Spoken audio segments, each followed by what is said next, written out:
Hey everybody, this is Alan McGuckin, Guck Fishing on Instagram, longtime marketing and media guy in the fishing industry, and you're about to listen to another great Northern Outcast podcast featuring my guy, Bassmaster Elite Series Pro and avid hunter, Matt Arey from North Carolina.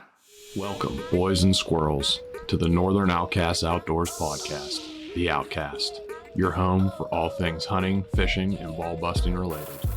Powered by Citizens Hunting Co., A&F Custom Calls, and Out on a Limb Manufacturing.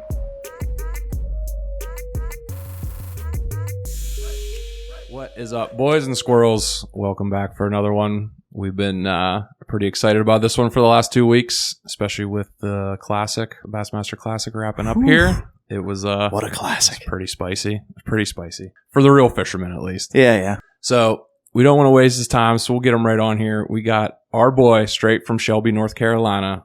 4 Classic appearances, won the Forest Cup back in 2006. He's fished in the FLW. He's finished in the top 10 more than I've caught fish, I think, in my entire life. And he was the runner-up at the 2021 Bassmaster Classic. Matt Arey, Team Toyota, the other people's champ. What is up, my guy? What's up, fellas? Dude, first of all, let's just say congratulations, first of all, on making it to Championship Sunday at the Classic. That's just completely awesome. insane, especially at that event this year. It was a wild one, man. Well, I appreciate it, man. I've been fortunate to fish, I guess, the last 4 Classics, and man, I try not to take one for granted. It's still a surreal experience. If you've never been to a Classic or got to experience a Classic, I challenge everybody to do it at least once in their life, whether you're fishing in one or just going to attend or going to the expo. It is the largest freshwater fishing show that you'll see in the U.S. And I mean, the traffic there is amazing. The fan base is amazing. The experience is, you can't really put it into words. Honestly, it's, but when I qualify for that tournament, we work our butts off all year to make that event. And when you go to that event, you got one thing in your mind, and that's to win. And if you don't win, I'm at the point in my career that it's win or don't, at that event. And, guys will argue all day. You approach every tournament like that, but I really don't. I've been more of a calculated angler throughout my career and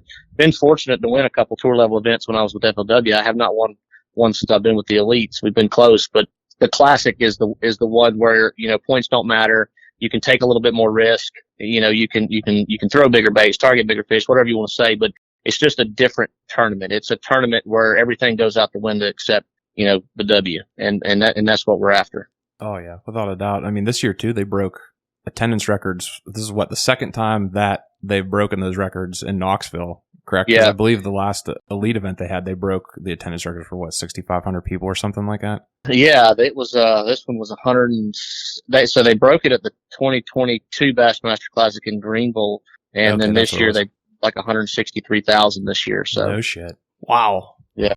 I mean, it was packed in there every time. There was 6,000 people that blast off each morning, maybe more. Wild. They were lined.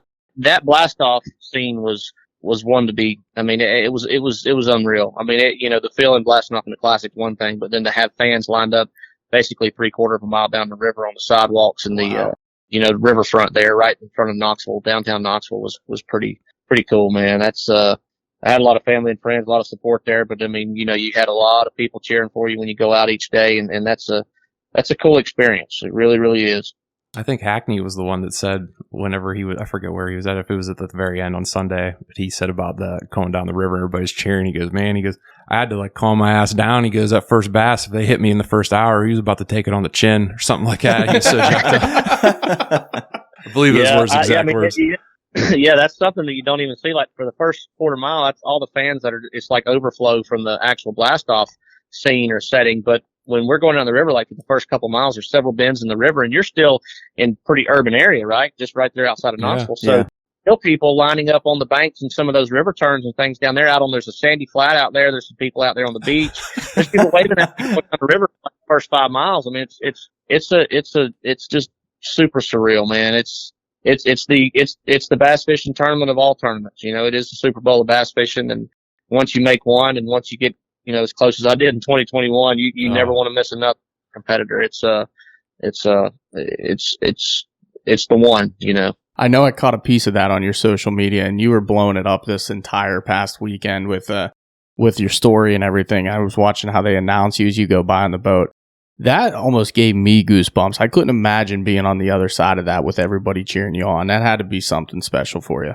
It is, and they have a special friends and family section where they can get down kind of front row seating when you blast off. And I've got of course, my wife and my two girls, my parents, my in-laws. I've had probably a dozen friends from here because it's relatively close for a classic. Last year I've been really fortunate because last year it was at Hartwell, which is an hour and a half from my house, and this year it was at Knoxville, which is 3.5 hours from the house. So I was able to have a lot of hometown support coming and actually be present at the blast offs and the weigh-ins, and they're holding up signs and screaming. And yeah, it is. It's very humbling, but there's no better feeling. And to have that support as a professional angler, any professional athlete out there for that matter, if you don't have that hometown support, it sucks. And when it's most important is when you have a bad event as opposed to when you have a good event.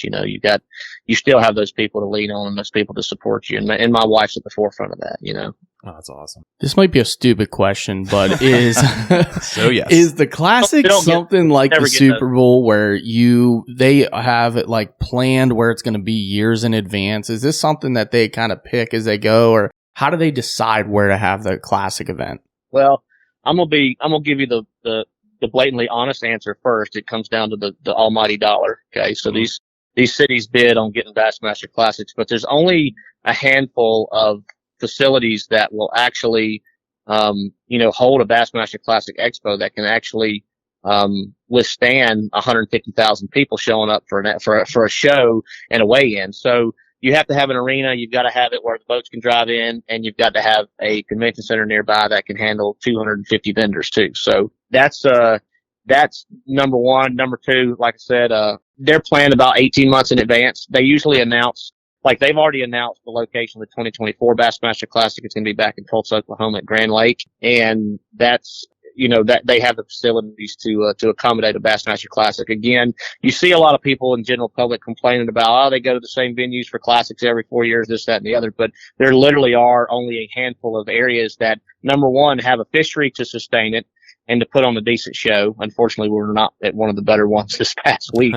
But they also have the convention center and the Coliseum or arena or whatever capable of producing all three of their needs, so it's a very specific set of needs that has to be present for the Bassmaster Classic to come to a town, come to a city. I will say I guess going back to Seminole and Okeechobee leading into this, it seems like Okeechobee was close to being like just an absolute like barn burner until the third and fourth day it kind of slowed down. Seminole was kind of really finicky. And then, everybody kind of knew that Knoxville was going to kind of be, Tennessee River was going to be like kind of finicky, and people were saying like, oh, no one's going to win with just a smallmouth bag. And then like, for me, watching it as like, a bass nerd, I thought it was like awesome watching you guys like really figure it out, because it was tough fishing from, top to bottom with everybody. But did you kind of see a trend with it just being kind of finicky down there with like water levels, other things like that down there, like coming from Okeechobee to Seminole and all that? Yeah, so the Tennessee River system is a pretty fertile system. The water quality overall in the majority of the lakes that are on the Tennessee River chain are pretty good quality fisheries. You look at, it's probably some of the best, arguably some of the best in the country, especially historically speaking. You look at Chickamauga, you look at Kentucky Lake, you look at Pickwick, Wilson, Wheeler, Gunnersville, all those are part of the Tennessee River system of lakes. We were actually probably on the worst one in the entire system. Unfortunately. Perfect. And I don't know how to explain that other than it's got to have something to do with water quality and water levels pertaining to spawn cycles in this time of year. When you have low water during spawns, that's never good, right? Because the fly doesn't have a lot of cover to get around. They don't have a lot of places to guard. They don't have a lot of good spawning habitat. So, the fish are going to be spawning, as we speak. They're going to start spawning, start doing their thing. I think there was a handful of fish starting to try to pull up there towards the end of the tournament.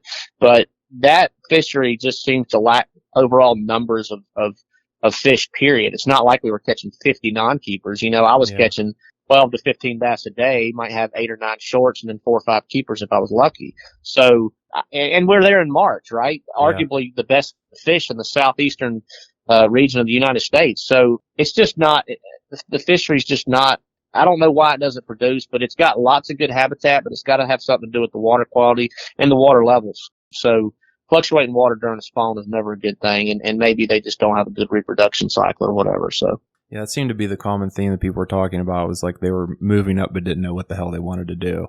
Yeah, and there not being enough of them is part of the problem. I didn't say it on stage, but I told a buddy of mine, I said, hell, we ought to call Jordan Lee and order every T-shirt and hat that he's got. and every elite angler should wear it on stage. We'll just wear a sheet. You know, y'all know the one I'm talking about, obviously, because she's laughing, but the one that says this lake. Yep. So, yep. Because that lake sucks. I can't put it any other way. Oh my God. That's awesome. That is some great merchandising. I do need to get one or two of those for some places around here that'll remain unnamed. The crazy thing was too, the Anglers show, it was Joey Cifuentes and I think it was Hunter Shryock, and they were talking Chris Seldane. And Chris Seldane caught some really nice ones, but he never caught a whole bag. And then Hunter Shryock, on the other hand, caught a limit both days and didn't make the final day. It was just like a really bizarre mix of things going on. Yeah, it was very odd. And you know, I'm going to sit here and say something bad about the fishery, so I got to make up for it. But this is your chance. I'm going to applaud Knoxville because from a classic standpoint, as far as the proximity, how close everything was as a competitor, it was the best one I've ever fished up to this point, because I literally had 5 minutes from the boatyard to take off, 5 minutes from, take off to back to the arena, back to the boatyard. Everything was so close. It was super convenient. It was well organized. Bass always does a phenomenal job with their organization. But, like next year in Tulsa, a lot of people don't know this, but we'll be fishing Grand Lake. So when we take our boats out, and this was the case at Ray Roberts in Texas in 2021, when we take our boats out and we have to drive to the Coliseum, right? Well, the Coliseum from where we take our boats out at Grand Lake is 92 miles. 92 Holy. So this was 2 miles. So I am it's just a little difference. A little spoiled after Knoxville, but Greenville wasn't bad. It was 35, 40 minutes tops to the Coliseum. That's not terrible. Ray Roberts was about an hour and 15 minutes. And then Guntersville, the first one I fished, we actually weighed in Birmingham. So that was an hour and 10 minutes and some change. And that's frustrating, because you come off the water, after working your butt off and then you drive, an hour or so. But, a lot of us have rides there or they have a caddy. They have Bassmaster Classic caddies. We can get a caddy and they can actually be kind of our driver for us for the week if we have one available. So that's kind of nice, but still it's frustrating to have to drive, an hour one way. But that goes back to having a lake, how hard it is to find a lake that can hold a class top of a city that can hold the show and the weigh in and all together. So. I mean, I'd imagine too, some of these boat launches, they got to seriously revamp to handle that traffic too. They do. The boat launches, there's only 55 of us that make the Classic. So as far as launching our boats and getting them in and out, it's not bad. It's just controlling the fan traffic and kind of however, they have to limit who can come down on the docks because most of them are floating docks. And obviously you can't put 1,000 people on one floating dock. They have to be real cautious about how they let traffic move about, foot traffic move about throughout, the blast off areas and the launches and things like that. So just for safety reasons more than anything. So that many people, and then you add that driving. I mean, when you're driving out, does that become an issue with traffic then, or do they pretty much clear the way for the fishermen? See that's the thing. Coming from, I did this day two of the Ray Roberts Classic. I'm driving back. And my wife had actually driven me a couple times, but I was driving back and I was yakking on the phone to somebody about my day or something. And I might have been talking to Canterbury or something. And we were talking about our day and hell, man, I missed the turn that I was supposed to take. And it's interstate a lot of ways, but it ended up taking me an hour and 40 minutes. And I went roundabout my, to get to the Coliseum. Of course I get there and they're like, where you been? You don't, weigh-in's fairly slow. Because the way they gradually pull everybody in, it takes some time to get the trucks lined up, and you basically we report back to the boatyard or what they call a staging area, and then they kind of filter us in order in a certain order that they calculate. I don't know even how they come up with that, but on the final day, it's due to the Super Six being last, and they lead up to that and build have a big build up. But the first 2 days, it's kind of random, I guess. But it's funny you said that because back in the FLW days, sometimes you make a top 10 or something. If everything was relatively close, we'd have a police escort that would take us, just be 10 guys though. Yeah. So when you have 55 classic competitors, you can't get out there to escort 55 guys an hour and a half down the road. That just ain't gonna work. Oh, that'd be the funeral procession. I was gonna say, sure you can. You just get a bunch of them funeral flags and throw them on the boats. Yeah, and even I'll tell you a story real quick. So I was fishing a PAA back when they had the Professional Anglers Association tournaments, and I was actually fishing it on the lake where we just fished the Classic live in Tellico. Well, I had made the top 10. No, I take that back. It was on Douglas, I believe. I had made the top 10, and the weigh-in was at Bass Pro Shops in Sevierville. Well, it wasn't but 15, 20-minute drive. Gary Yamamoto had made the top 10, and we were in a police escort, one at the back, one at the front. Well, the one at the front, they'd pull up and they'd stop at an intersection to make sure all the boats got through. Well, I guess one of the officers kept going and the other guy stopped. Well, he took off, assuming that I was like two boat trucks behind Gary. The light turned red, but we just assumed we could keep going. Well, Gary keeps going. Well, this stop was no longer an intersection. Well, he gets T-boned. He gets T-boned. Oh my God. And yeah, I don't even know how many people even ever heard about this happening. But anyway, it was a bad. And he, I mean, cause who's at fault, right? Yeah. The police is gone. He's not holding the light anymore. Yeah. We're still going, we're following a police escort, but their light's green. So they just come on through. Gary runs a red light. And he gets T-boned. So, in Gary's defense, he wasn't even driving. He had a driver with him. So There's going to be a couple pending lawsuits after this podcast comes out. The insurance company's throwing up on the phone listening to that story. It was like 10 years ago, but man. We're good. We're good. Oh yeah, we're out of that. We're fine. Out of that window. We're good. That was a bad deal. That was a bad deal. And I I'm like, who's going to pay for this one? So, just leave them a couple crankbaits and then just start hauling ass. Just get down the red. Mm-hmm. Well, we've talked about the entire logistics of a classic, but we haven't really dove deep into your performance. I mean, obviously we mentioned it briefly how you were there for Championship Sunday, but I'm interested to see how you got there. I know it was tough and everything, but I want to know from your perspective, what worked for you and what you really keyed in on to get you to Championship Sunday. Yeah, well, one thing about fishing the Bassmaster Classic is, like I said earlier, we're there to try to win, and I always try to maximize my strengths at a Bassmaster Classic because you've got 55 of the best anglers in the world there, and they're all extremely versatile anglers, and they're good at a little bit of everything. But some are better than others at certain techniques. Take Gussie, for instance. Yep. Arguably one of the best smallmouth fishermen in Canada, right? If you want to go out there and go toe to toe with him on that technique that he was using, which is Demiki rigging, whatever you want to call it, there's several different terms for it. But, I've caught fish doing that. I'm comfortable doing that. But if I was going to win the Bassmaster Classic, I was going to have to figure out a way that I was confident in winning the Bassmaster Classic and beating everybody else if they were to stumble across the same thing. I put a jig in my hand and I kind of stuck with that the majority of the week. I did catch a few fish on a bladed jig, but the majority of my fish I weighed in on a 1/2 ounce homemade hand tied jig.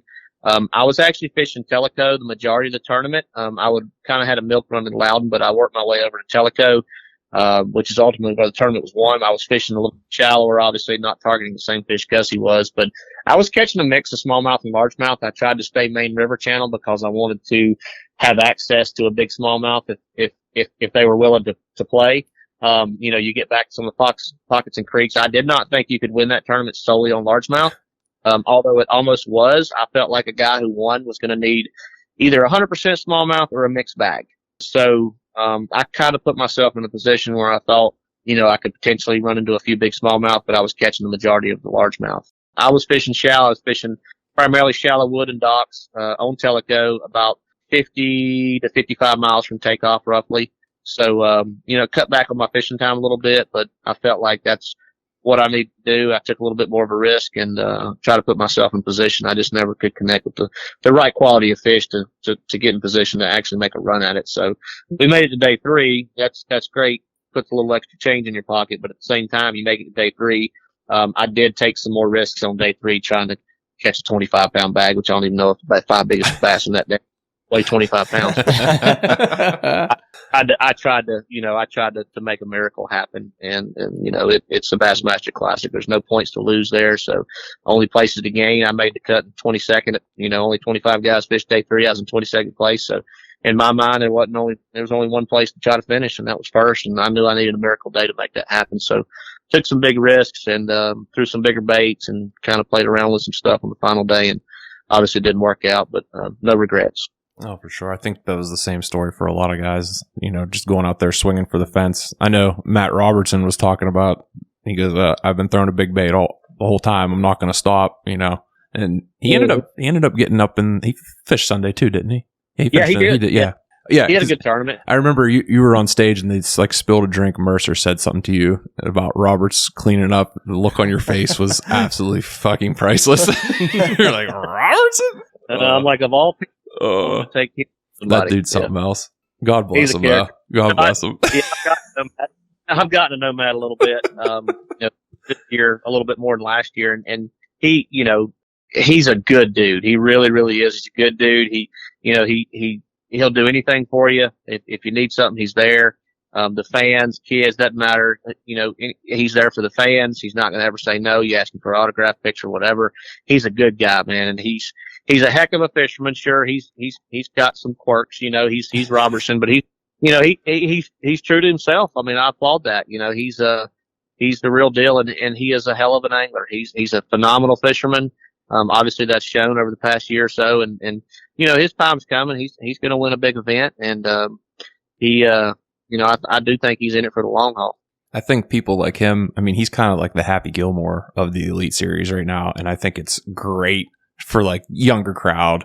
But someone like you, like for me personally, like whenever I was watching the weigh-ins, you had, other than the Australians, which was absolutely insane, you probably had one of the bigger cheering sections with the heads, the fat heads and all that stuff. And it was really cool. But like, me being a dad, it's like, it's really cool that like your kids get to see you like do that stuff, So the series like has someone for everybody in it at this point, like to root for, like to relate to in some way. And I think that's a really, really cool thing too that's going on with the sport. Yeah, we have a very diverse group of anglers. We've got an Aussie. We've got Carl, who's a phenomenal guy, great angler, great personality. We've got several Canadians who are all kind of different in their own way. Yeah. The Johnson brothers who fight like brothers when they're on tour, which is funny, but they're unbelievable anglers. They're good dudes. You got the Cooper Gallant, who's a rookie this year from Canada. Got several new Japanese anglers that are just, I mean, you can't put into words how good, how talented these guys are. The young guy this year, the rookie who was publicized for throwing what I call the fuzzy dice down there at Seminole, the new technique, and I don't know if y'all seen that. I'm talking. No. So some new you sauce. need to check this out. So this lure that he was throwing, you'll all laugh when you see it. It literally looks like a dice, a single dice. Or a die. I don't know, what do you say, die when it's single? I guess, yeah. It's a crick, not a creek. It looks like it's got little, I'll have to consult my English expert, Brian Tripp, for that.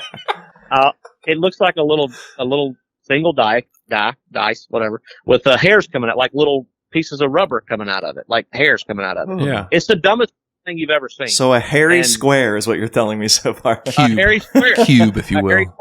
A hairy cube. Just one of y'all need to Google it. Yep. It was on like the top 10 baits from the Lake Seminole event. He made a top 10. Wow. And it's funny because I had big bass first day of that event with an 8-1. Yep. And you get a daily bonus, but you get a total bonus if you win the entire event, for big bass also. So I was like, cool. In my 14 years of my career, I've been so close to winning big bass multiple times, and I've never won. I've missed by an ounce oodles of times, but I've never won big bass at a tour level event in my entire career. So I won the daily big bass. I was like, oh, that's awesome. Oh, maybe I won the overall event big bass, 8-1. And my buddies that, like Canterbury and stuff that are local down there, like Seminole, it kicks out lots of 6s, but it doesn't kick out a lot of 8s. Like, you'll probably win it. Yeah. And then that dude ended up, and I'm sorry, forgive me, I don't know how to pronounce his name. I'm still learning, but I don't want to say it because I'll butcher it. But he's the very skinny one, not smallmouth Disneyland. It's not Taku. Yeah. He's only 20-something years old, and this guy's won like 4 AOI titles in Japan before he came over, and in his very first year trying, qualified for the Elites of the Open. So that says a ton in itself right there. But he caught an 8-6. I believe it was on day 3. Yeah, he was kind of moping on that fuzzy cube lure, on that fuzzy cube on an 8-6. And I'm like, if I'm going to get big, with an 8-6, and I had an 8-1, he could do it with like a man technique or a man bait. He had a spinning rod with like 6-pound line, and like saw him on his forward facing sonar and pitched this little hairy dice over there with a little bitty tiny hook in it and caught an 8-6. And that was like salt in the wound or something. Now that you're saying that, he had a cameraman with him day 2, I think, and I was watching him, and Zona was talking about it on live, and they were saying he was basically using like a big trout rod, more or less, and they said after every fish he was retying, like they're showing him, like it was actually like pretty intense. He was just in some back little muddy little blip by a dock. Kind of nervous to Google this image, by the way. I didn't realize that's what he was throwing, though. That's completely insane. Picture of it? You see a picture of it? I'll bring it up here. Hold on, Jamie, look that up. Yeah, Jamie, can you get on that? You guys keep going. I'll get something here. Thanks. And not only when you see a picture of it, but you need to watch a YouTube video of the action. It's the dumbest thing you've ever seen. It just looks like somebody's like loose change fell in the water and just shimmying around. What is it supposed to be? Falling through the water column. Wait a second. This can't be it. Let me see this. That's probably it. Oh my God. If that's what he caught that bass on, I'd email him and tell him you want half of whatever money he stole from you. This looks like somebody like took a sugar cube and dropped it in like loose hair. Look at that thing. That's what that looks like. What the Is that really it? That has to be it. That's him. That's him. Yeah. That's the wild. He literally threw an alien into the water and caught that fish. What in the world? Like, what's that even trying to imitate? Like, that's what I want to know. Yeah, what is that trying to imitate? How do you fish that? It's trying to imitate garbage. Well, to be fair, when we had the boss shed on, he did say that a muskie would eat a dirty diaper, so. Yeah, so at Classic, as they do with all the Bassmaster events, if y'all follow them, I'm sure you've seen this. So in the photo galleries before the events, they'll give us a little board and a marker, and they'll want us to draw the winning weight, right, and then sign it. And you'll see the pros' predictions on what the winning weight will be. Well, the Classic, and sometimes they do this. They say, "I want you to draw the winning weight and what bait you think will win the Classic." Well, I drew my weight at like 48.4 or something like that. I signed it and I drew the bait, and my bait was a square with some dots on it and some hairs coming out of it. And he laughed. And they posted it on Bassmaster.com, and then Thrift texted me that night, and he's like, "Why?" He's like, "Why did you draw a square nutsack on that?" And I'm like, "That's the fuzzy dice, man." He's like, "I know what it is." He said, "I'll give you $100 if you catch one on camera this week." I said, "Well, first of all, I don't own one, and you can't find one right now online. And if you do, you probably pay, give an arm and a leg for it because it's trending." Like what's it made out of? Is it like rubber, like a Senko rubber, like a soft plastic rubber? Or is it like hard? It's rubber, but I haven't actually held one or seen Interesting. one. Interesting. So, I don't think I will anytime soon. We're going to have to investigate further. Take it to the farm and test it to our testing facility. Am I the only one that was thinking the big fuzzy dice that goes on your car like the whole time? Yeah. And it's really like an actual die size. I mean, we might be able to make some our own here if we can go find like some vending machine and get them claw machines and like win them out of there. Yeah. Might have a ticket at something here. I don't know. Just thinking. Oh my God. Yeah, that I never would have in a million years thought that. Mm-mm. Yeah, they didn't really say that either, too, on camera. Like, that's what he was, like, they were just like, yeah, he's throwing some kind of finesse thing. I figured he was, like, throwing, like, I don't know, Matt, you might have to fight him next time you see him, now that I think about it. Yeah, really, man. Better tell him to give you half. He was fishing in the Jack Wingate's area of Seminole, which is it was a big community area. Quite a few of our guys fished in there, and I think that's why he kind of resorted back to something that he knew nobody else had because it was such a highly pressured area. Yeah. He ended up getting some really key bites, but I'm sure when other competitors saw that on the end of his rod, they were like, "What in the Sam?" I can imagine Swindle's thoughts. Oh man, he had something crazy he was saying at the Classic. Oh God, when he was on camera with frickin' who was that's not I was gonna say that's not out of the ordinary. No, I mean, who was he on camera with the English show? He was saying something nuts about going up the I forget what he said. Never mind. Just forget what I was saying. Ignore me. Oh yeah, no, that was the next segue because Swindle was talking about the turkeys coming off the roost and flying across the river for him. That's what I was going into because you're a huge turkey head, and that's the only reason Chuck's agreed to sit down with and talk to you right now. Welcome to the podcast, Matt. Now we can get into the big boy topics. Yeah, we can talk some real stuff now. Yeah. So yeah, the jellyheads on the Tennessee River. That is awesome. Lord. Every quarter mile down the river. I told you earlier that I saw just insane amounts of birds, and I'd be lying if I said I didn't drop a few waypoints on some properties up and down that river. I'm yet to get game for hunting any of them, but I might explore that in the future. But regardless of so we have an official practice day on Wednesday before the Classic, and we have on official practice day we have to blast off in order of our designated boat number, just like it's like a rehearsal like of day one. We have a check-in time and all, so we have to check in. And if you're late on that practice day, that official practice day, if you're late to check in, which was 3:25 that day for me, my second flight, you get put in the penalty box, so you actually have to sit for 15 minutes after everybody else leaves, and then you take off or whatever on day one of the Classic. So you can't, it's just like a regular day, tournament day. You get penalized if you're late. I didn't realize that. It's like 3:05 or something, and I'm working my way back up the river, and I don't know how far I am from check-in at this point. I'm not really paying attention, but because I had a bird start gobbling right in front of me, and then I had a bird gobbling on the opposite side of the river. And I just start yelping with my mouth, and this one in front of me is hammering, and there's a little drain going up to him, and there's some thick stuff, and he's on a little hardwood ridge there going back and forth and just hammering every time I yelp at him. And my marshal with me, he's like, "Hey man," he's like, "What time we check in?" I'm like, 3:25. And he said, "How far away are we?" And I said, "Well, I don't know. Let me look." And we're about 15 minutes away from check-in, and I look down, it's like 3:07 or something, and I have to check in at 3:25. And he's like, I said, "Well, we probably better go." I said, "But man, he's right there. I just want to see, like, if I could just see the tip of his fan, it's a win, and then we can leave." And anyway, long story short, I was on time barely, but that gobbler just about made me late.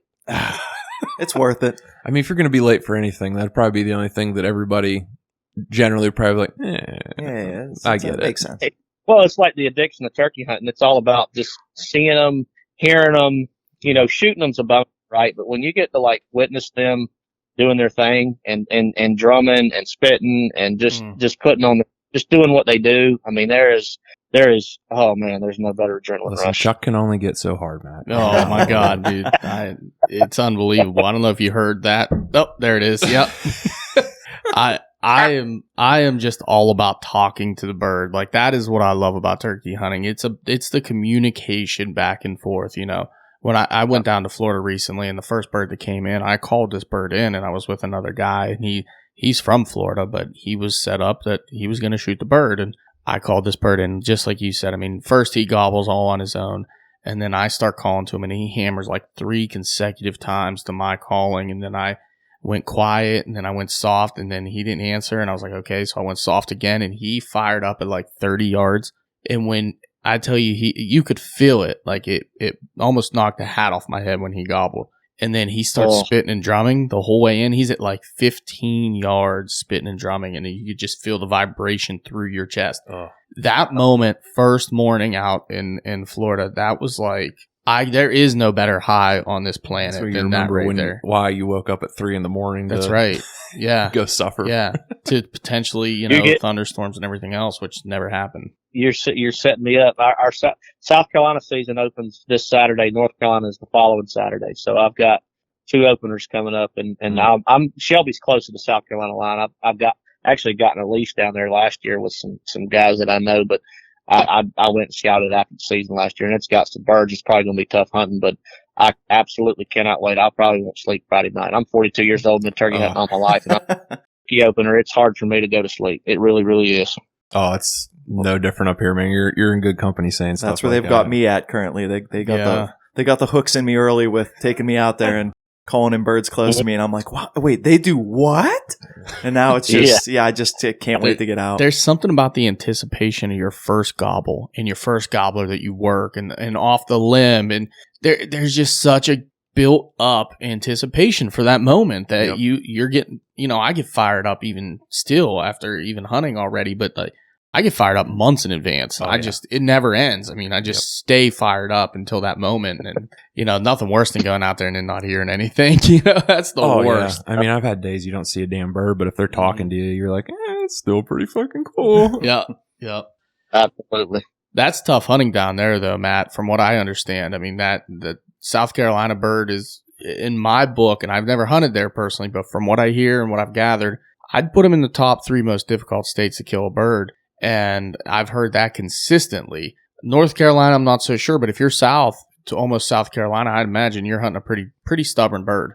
Yeah, South Carolina. So I hunt both, and North Carolina is definitely much tougher. I mean, South Carolina is definitely much tougher. Okay. Sorry, the birds are very heavily pressured, but and I always deem field birds, flatland birds, much more challenging than the hills bird. The hills birds that we hunt in North Carolina, I'm in the foothills, and guys can argue like, yes, if you're not familiar with the ground, they're extremely tough to hunt, right? Because you got to ridge hop, and you got to really understand the terrain, and you got to utilize the Onyx, Hunt Stand, whatever you use, the topo maps to navigate through. But if you know the terrain and you're familiar with it, like the farm that I've hunted for years in the foothills here, it's a lot easier because it's easier to move on birds, right? When you have all that terrain working for you, if you know how to use it. But on these flatland birds and these big field birds and things like that, it's the big cutovers and things that I hunt in South Carolina, man, it can be extremely challenging to get set, just to get the right setup on a bird, much less to be able to move on them if you need to. And I like the running gun. I've got a buddy that kills his limit every year, and he goes and he plops down in a ground blind, and he'll sit there, and if it takes until 2:30 in the afternoon, and then he'll kill one. But now he films and he hunts with a bow, and kudos to him because he kills them with a bow. But at the same time, I'm not going to go sit in a ground blind and wait for a bird to come to me. I'm going to go to them every single time because that is part of the fun to me. Playing a game of chess with that bird is I guess it's like bass fishing, high level tournaments. It's the challenge that I love about it. It's like bow hunting, but you're whitetails. It all goes hand in hand. It's the challenge that gets me excited. And if I have to sit and wait on them, it's sometimes I guess if it just doesn't set up right, you might have to plop down in a blind. Like if I take kids or something, obviously that's what we're doing. But if it's just me and a buddy, we're gonna run around on them. Oh, for sure. It's funny you say too that the hill birds are a little harder or a little easier. That's the complete opposite up here, man. The big woods birds are completely different animal, like without a doubt. Yeah. Would you bet it on the terrain though? Because if you know the terrain and you can roost a bird, you can usually kill them as long as you can get eye level with them or above them. I agree to an extent with that. The problem with it's not a problem. It's just, nature up in the Allegheny National Forest. It's a huge national forest that we hunt in that's close by. There's just everything out there's trying to kill them. They're very alert, very they got the eyes of, all turkeys have eyes. Well, not only that too, but up there as well, a lot of our woods and our forests are very, very mature and wide open understory. So yes, that's also true. If a bird comes down and he, 100, 150 yards out, he can pretty much see your position at that point. So to try to call him in without decoys or whatever, without playing the lay of the land completely, it does get very difficult. I know that on several occasions we've had them coming in and they just hang up because, 300 yards out, they can see my location. They can see my setup typically. But that's when you kind of have to play off one side of the hill or off the other side of the hill away from them, move back behind the other person. There's a lot of tricks that you can play to get them in close. But yeah, I would say our fields as well around here, a lot of them aren't super big fields. I would say there's a lot of smaller fields. Yeah. The birds that are typically in there, they're roosting in pretty obvious places. So they're kind of easier to set up on because they're going to drop typically in the woods and then work their way out into the field. And as long as you're in the way of them, you can maybe sway them one way or the other. Plus, Matt, our season up here is so late. We don't start until May, basically. And wow. Yeah, we're the last state. We are pretty much, other than Maine and that bonus season up in Michigan, we're the latest state that's open. So wow. The benefit of that though is we're past that whole period of huge flocks and hens up. At the beginning you're still going to see that a little bit. Yeah. But they're more nesting and they're losing birds. They're losing their hens and they're out searching. So it's to our benefit in a way as well. Yeah, that's nice. Yeah, I've run into that, the first opening week of several of our seasons in North and South Carolina where it's like they're so henned up and they still got big groups of hens and they didn't really, it didn't really get good till the second or third week of our season some years. This year they seem to be firing pretty hard, pretty quick. So we'll see what happens. I don't know. Regardless. If I just go out and start hearing them gobble, I'm good. That's right. That's right. Yeah, going back to it, I will say, I don't like to deer hunt turkey. I want to turkey hunt turkey, and I'm going to do it my way. And if the bird doesn't want to play the game, I'm going to find one that does eventually, and I'm going to continue to move until I do. That was one of the things down in Florida with a lot of the newer guys that I was with. I was kind of showing them like, look, this is the way I hunt, man. This might not always work for you. It might not be your style. If you want to hunt them like deer, by all means, go for it. This is just what I do. And sometimes it works, sometimes it doesn't. The guy that I had mentor me, he was my grandpa's best friend. He was still to this day the best turkey hunter I know, without a doubt. They went to Oklahoma to hunt like back in like the 90s when like Team Realtree and Team Primos were like the pinnacle of like hunting on TV and all that shit. And Team Primos was at this ranch or whatever reserve that they were hunting at. And it was all guys from Western Pennsylvania. They all shot birds.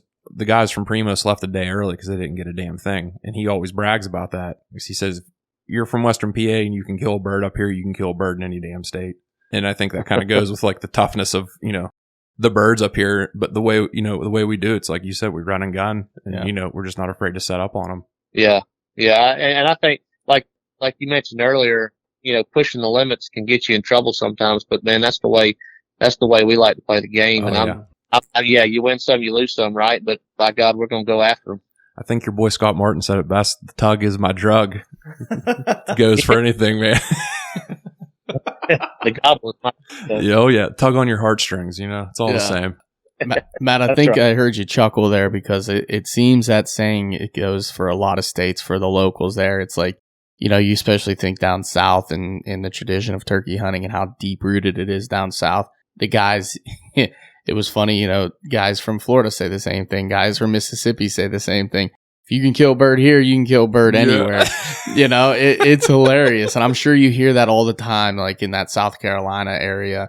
People probably say that constantly, I'm sure. Yeah, some of them do. I mean, the problem is like most of them's hypocritical. I got some good buddies that live down in the low country of South Carolina and they talk about tough birds and this, that, and the other. I mean, and they're using freaking remote control decoys, dude. And I'm about to look. God. Like they got the strutter on a freaking go-kart, or whatever. Are you kidding me? Little RC car. You haven't seen that? Are you fucking kidding me? Y'all ain't seen those little all-terrain? I don't want to see it now. Yeah. You're leading us down too many bad rabbit holes. We got pube dice and now we got RC turkeys. a remote control turkey.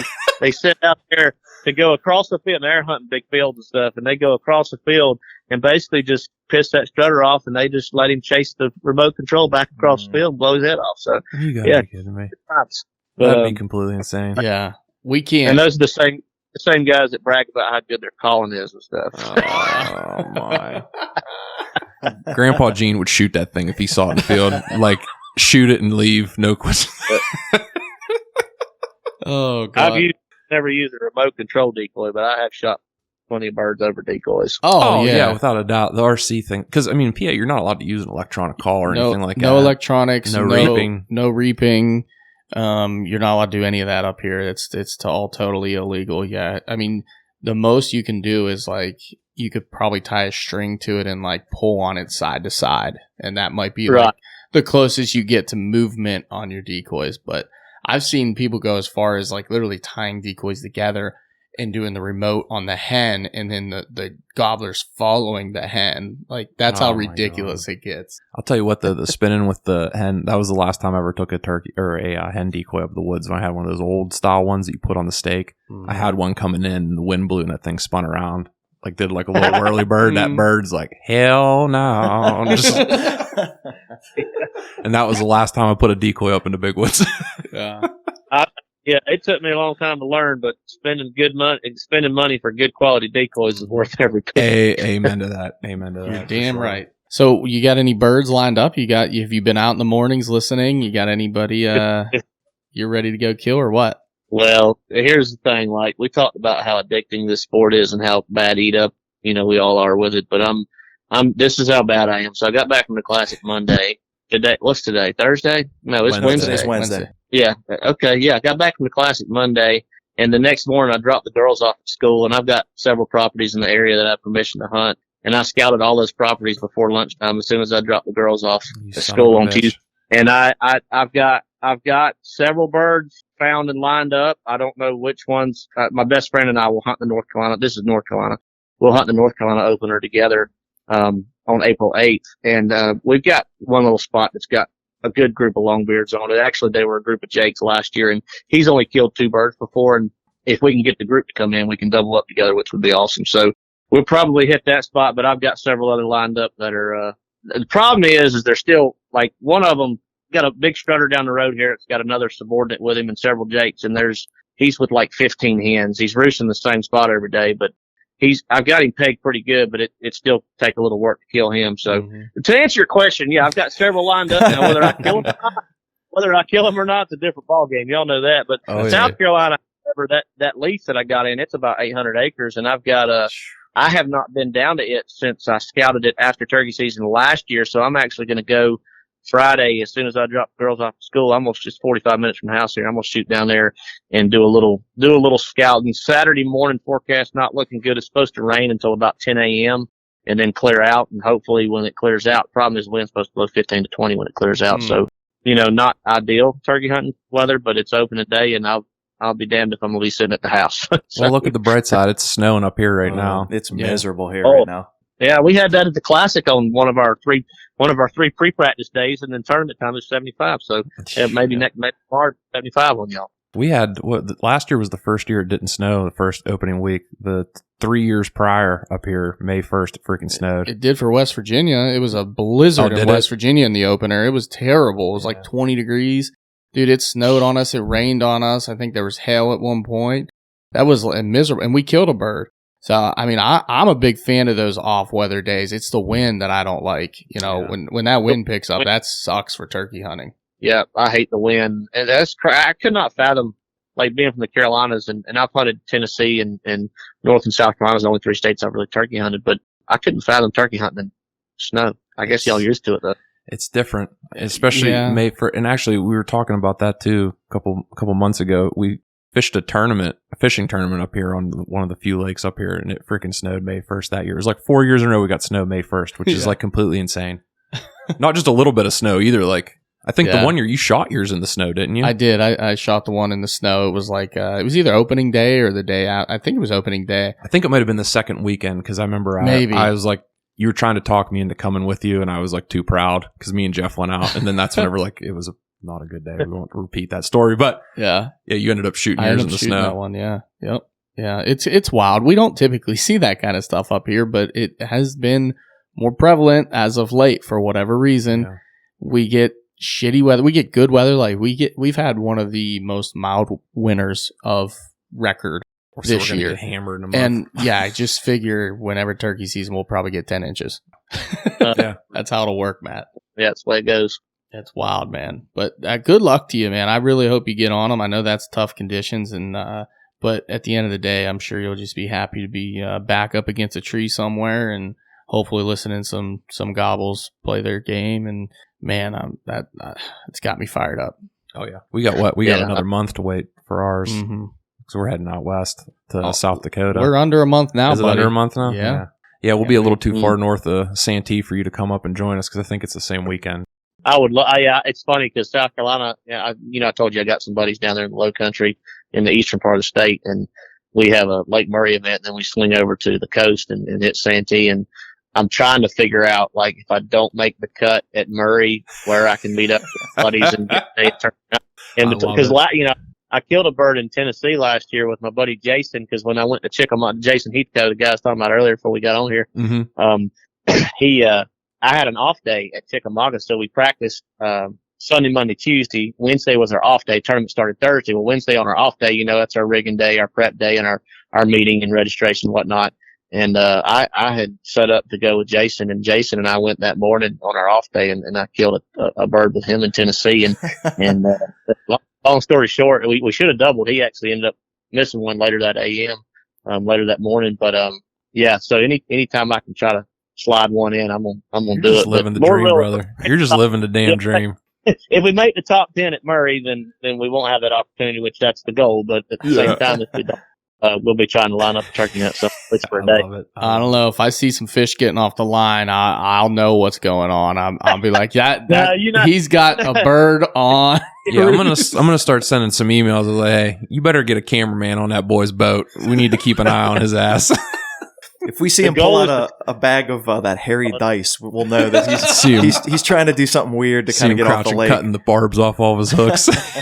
Yeah, the goal is to finish 11th. There you go. Yeah. That's fantastic.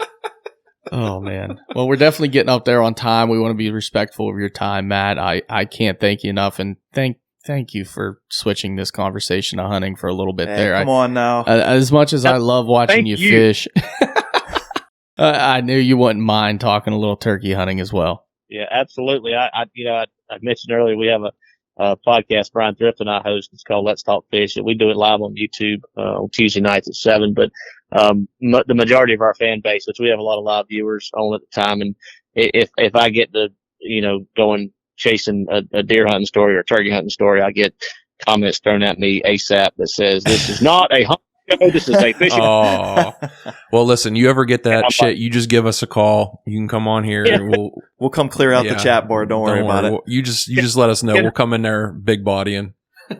Yeah, that's what I need. I need to hire you boys on the side just to bombard our podcast one night with comments about everybody register under different names. Like, can we talk hunting? Can we just talk about some dirt?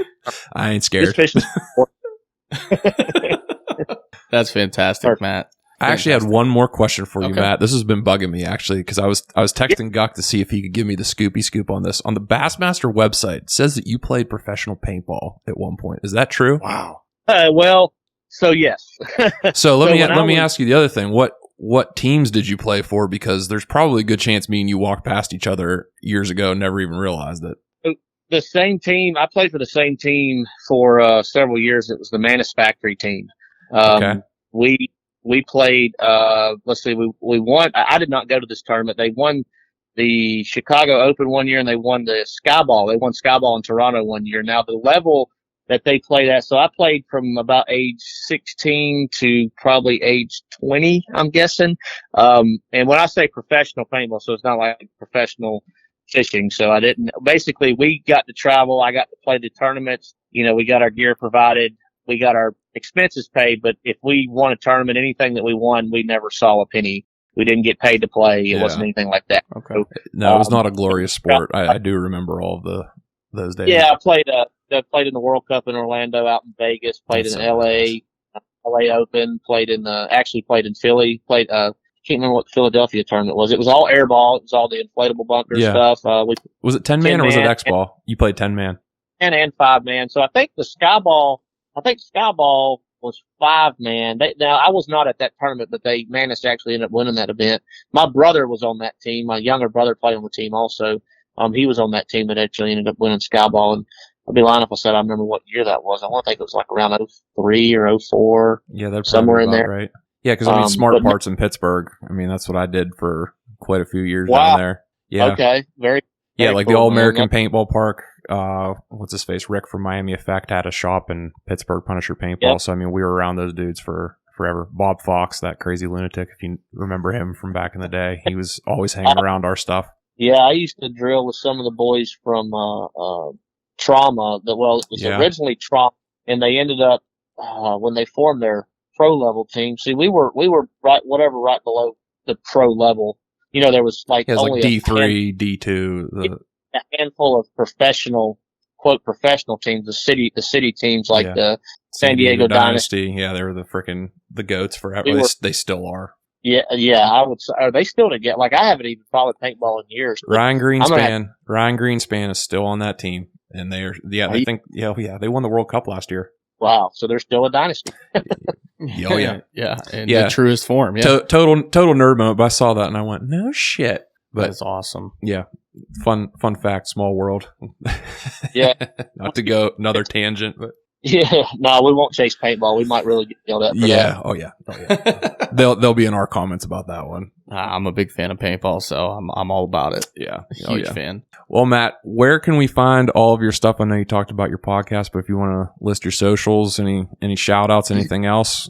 Yeah, no, Matt Arey Fishing across the board on Facebook and Twitter and Instagram and all the good stuff, and actually just.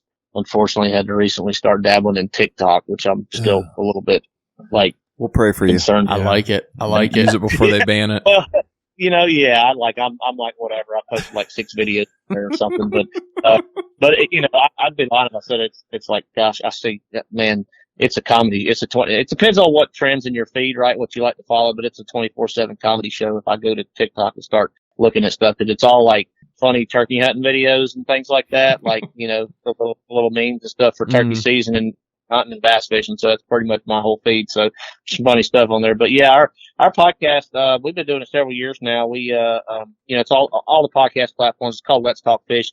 We do have a YouTube channel because that's just how we stream it live. One thing about our podcast is we do it live just so we can engage with the fans and answer questions. And we have giveaways on every podcast from sponsors and things like that. So we have a trivia question at the end of each show. So it's fun, but it's Tuesday night, 7 p.m. and you can watch it live on our YouTube channel, Let's Talk Fish. And then, of course, majority of our listeners at, same as y'all, I'm sure, which is all on all the podcast platforms, iTunes, Spotify, things like that. So, well, man, we appreciate the hell you coming on here. Again, congratulations on making it to the money in the Classic, and we're looking forward to the next leg of the South here before you guys head north. Absolutely. Yeah, man. Thanks for having me, and yeah, let's do this again. Let's do it during deer season stuff. We can talk some deer hunting. Oh, Chucky's getting all wound up again. Yeah. You need to knock it off. I love it. All right, brother. We'll let you go, man. We'll definitely be in touch. We appreciate it. Thanks, man. Thanks, guys. Enjoyed it. Yep.